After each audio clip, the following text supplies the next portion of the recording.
আসলে এই যে যারা গুজবটি ছড়িয়েছেন তাদের উদ্দেশ্যে আমি বিনীত অনুরোধ করব যে গুজব ছড়াবেন না।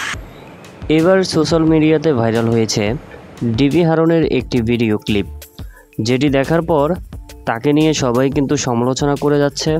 কেননা চলমান কোটা আন্দোলন নিয়ে কিন্তু ডিবি হারুন অনেকটাই তামাশা শুরু করে দিয়েছে। 6 জন সমন্বয়ককে সে গ্রেপ্তার করেছে এবং তাদেরকে নিয়ে সে অনেক অত্যাচারও করেছে। জোর করে তাদেরকে দাবি প্রত্যাহার করার জন্য বাধ্য করেছে। এই বিষয়টা কিন্তু সবারই ক্লিয়ার হয়েছে, সবাই কিন্তু এই বিষয়ে জানে। এর পরপরই ডিবি হারুনের একটি ভিডিও ক্লিপ ভাইরাল হয়ে যায়। এই ক্লিপে দেখা যায় ডিবি হারুন ভিডিও কলে কারোর সাথে কথা বলছে এবং সে কিন্তু একেবারে খারাপ অবস্থায় ভিডিও কলে কথা বলছিল। বিষয়টি কারো কাছেই ভালো লাগেনি, কেননা ডিবি প্রধান যদি একজন এরকম হয় তাহলে বাকিরা কেমন হবে সেটাই প্রশ্ন।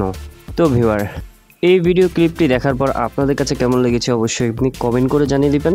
ধন্যবাদ।